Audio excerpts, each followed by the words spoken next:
Como eu disse, onde está a morte, o seu aguilhão? Onde está a morte, o seu aguilhão? O vídeo foi cortado por causa do tempo, mas a gente caminha, meus amados, na perseverança dos santos. Amém? Como atalaia, a gente está aqui para clamar no deserto, porque nós estamos vivendo no Egito, nós estamos vivendo no deserto. São tempos de carestia, são tempos de fome, são tempos de necessidade, de sofrimento, tempos de escuridão e densas trevas. Mas nós temos o nosso Todo-Poderoso que nos libertou do cativeiro, da morte, do pecado original e está nos guiando pelo Egito espiritual ou até mesmo governados pela Babilônia. É o Egito espiritual e a Babilônia espiritual. Egito é lugar de sofrimento, lugar de prisão do povo santo.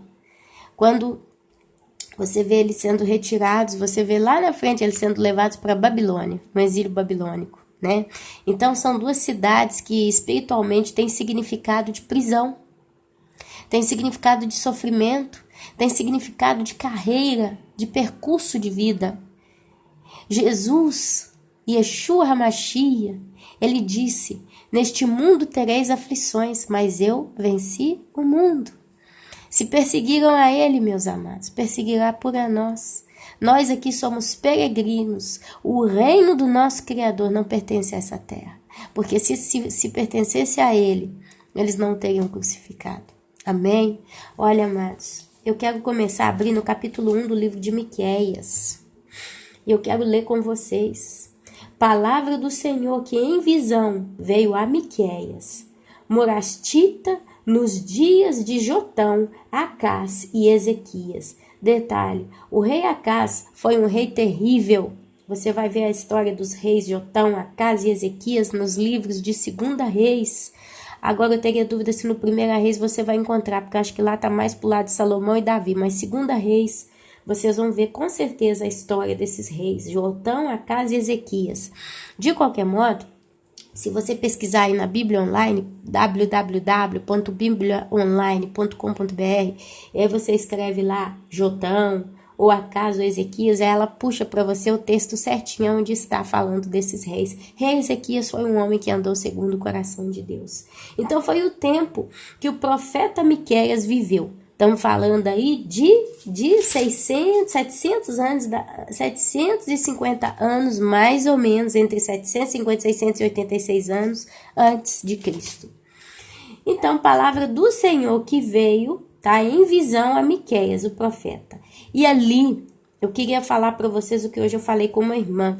Quando a gente começa a ler a Bíblia, e a gente lê com o coração aberto, disponível, a gente realmente quer entender o que ela nos fala, você vai se dispondo a ler, o Espírito Santo ele vai abrindo o seu entendimento e ele faz com que você seja testemunha espiritualmente ocular dos fatos que ocorreram na Terra nesse tempo. Então, quando você lê, você vê falando na primeira pessoa. O texto profético, você vê ele falando sempre, quando o profeta começa a abrir a boca e lançar as profecias, ele fala na primeira pessoa, é como se fosse o próprio Pai Criador falando.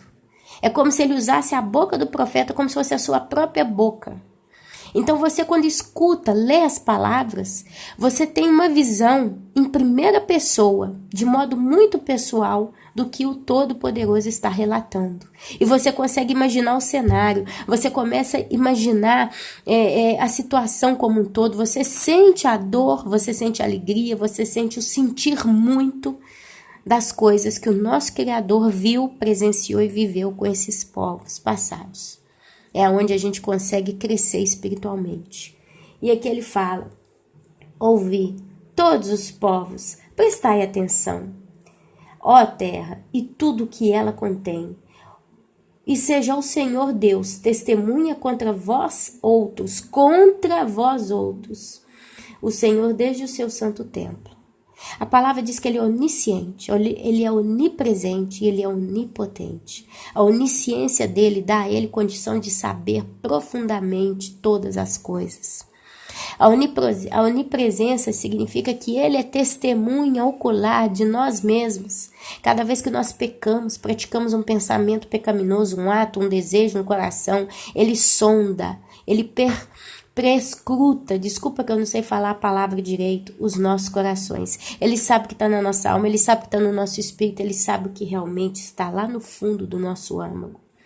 Então é por isso que fala que ele é testemunha contra vós outros. Se nós não estamos justificados pelo sangue de Cristo, nós estamos em julgamento, em juízo diante dos olhos dele.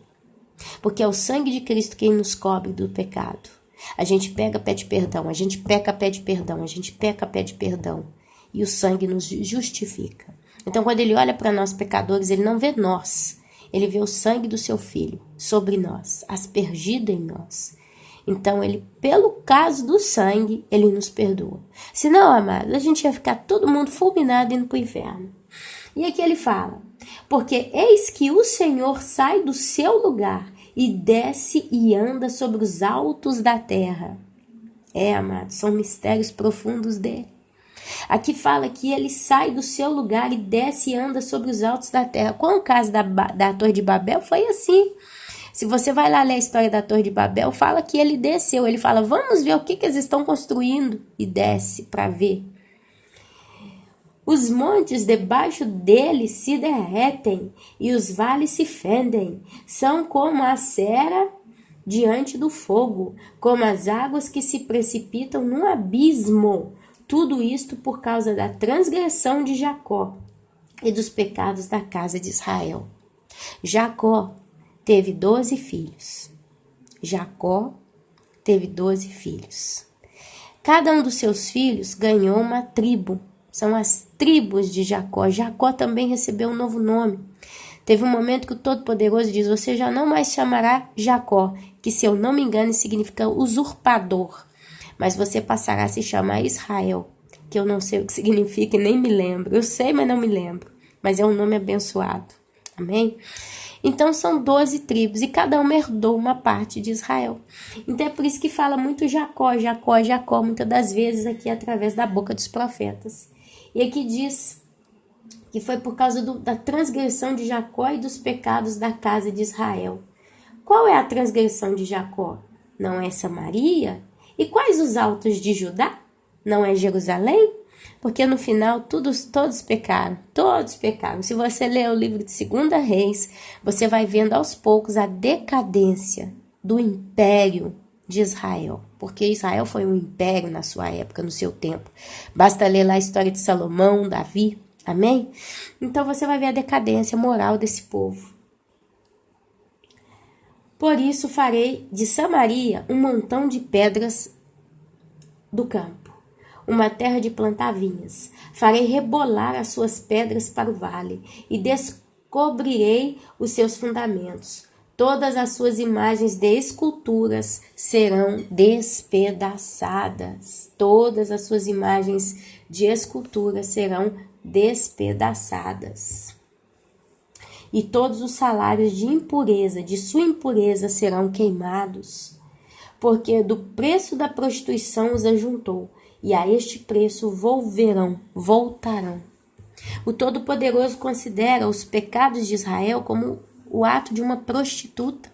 Cada vez que Israel se voltou o rosto contra ele e se foi, atrás dos seus novos ídolos e etc., ele os chama de prostituta. Então fala frutos da sua prostituição.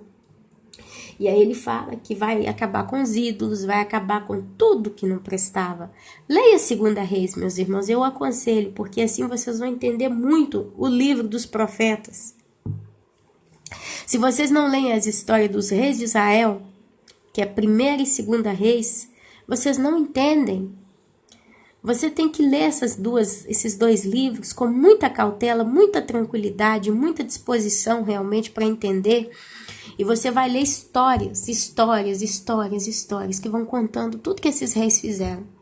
Então você vai ver o quadro da desgraça, do pecado deste povo. Então quando você vai lá e lê os profetas, você entende tudo que está sendo dito aqui. Porque você vai se lembrar do quadro que aquele povo fez para com o Criador. Por isso, lamento e uivo, ando despojado e nu, Aqui é o próprio profeta diz, ele lamenta e uiva, anda despojado e nu. Faço lamentações como de chacais e pranto como de avestruzes, porque as suas feridas são incuráveis. Significa que não tem arrependimento. O mal chegou até Judá, estendeu-se até a porta do meu povo, até Jerusalém. Não anuncieis em Gate, nem choreis, revolvei-vos, voltai-vos no pó, em Bet-Leafra. Passa, ó moradora de Safira, em vergonhosa nudez, ó moradora de Zaanã. Não pode sair o pranto de Betel-Ezel, tira de vós o vosso refúgio, pois a moradora de Marote suspira pelo bem, porque desceu do Senhor o mal, o juízo. O Senhor sonda os nossos corações, amados, até a porta de Jerusalém. Quer dizer, ele desceu para ver o que estava acontecendo e com ele desceu o seu mal, quer dizer, o seu juízo. O mal que vem dele não é o mal com a letra U, é o mal com a letra L, que significa um ato de ira, punição, castigo, sentença. Ata os corcéis ao carro, ó moradora de Laquis. Foste o princípio do pecado para a filha de Sião, porque em ti se acharam as transgressões de Israel. Portanto, darás presentes de despedida a Moré, Zet-Gate. As casas de Axibe serão para engano dos reis de Israel. Enviar-te-ei ainda quem tomará posse de ti, ó moradora de Meressa. Chegará até Adulão, a glória de Israel. Faze-te calva e tosquia-te por causa dos filhos que eram as tuas delícias. Alarga a tua calva como a águia, porque de ti serão levados para o cativeiro. A sentença dele contra o pecado do povo de Israel. Você vê um lamento da boca do Criador. Ele simplesmente não manda o juízo, amados. Ele não rebenta como ele fez com Sodoma e Gomorra. Mas aqui ele manda o profeta na frente, trazer o anúncio. Podem ter certeza que essas palavras que veio do profeta Miqueias foi no mínimo em uma praça pública ali dentro de Israel, em alguma das suas cidades. E ele clamou como quem clamava no deserto, profetizando. Isso nos lembra os dias de hoje. Quantos e quantos atalaias do Senhor estão dizendo, o juiz está vindo, o juiz está vindo. Através de sonhos e visões, porque Joel capítulo 2 diz que nos últimos dias os jovens teriam visões, os velhos teriam sonhos. Ele iria derramar do seu espírito sobre toda a carne. Carne significa ser vivente, os vivos debaixo do sol, a terra dos viventes. Não é carne pecado, mas é carne, estrutura orgânica do corpo humano. E ele ia derramar do seu espírito, de modo que todos profetizariam. E se a gente olha 90% das profecias, elas estão dizendo, o juízo está vindo, o juízo está vindo. Isso me lembra aquele filme americano antigo, que mostrava um mendigo no meio da rua, lá nas cidades de Nova York, New Jersey, etc, né? E eles tinham sempre um cartaz na mão, dizendo, o juízo vai vir, Cristo está voltando, arrependimento, né? E é o que está acontecendo, amados. O livro do profeta Miqueias, ele retrata muito a nossa realidade. Por isso que eu acho interessante a gente ler esse livro de todo o coração, porque ele retrata a nossa realidade. Então vamos abrir o nosso coração ao entendimento dessas palavras, porque lendo esse livro, vocês vão entender que ele fala para você, para mim, para a sociedade na qual nós estamos. Amém? Olha, o próximo vídeo, ele intitula Ai dos opressores gananciosos. Ele vai continuar denunciando o mal. E a gente vai continuar vendo a boca do Criador discursando, né? Fazendo um discurso indignado da realidade na qual aquele povo se encontrava. Isso serve para nós. E se aqui foi dito essas coisas, nós vamos viver também o juízo que está vindo. Porque a palavra diz que ele é o mesmo hoje, ontem e sempre será o mesmo. Ontem, hoje e eternamente. Amém? Então, nós vamos continuando essas pregações, essas palavras em cima do livro do profeta Miqueias.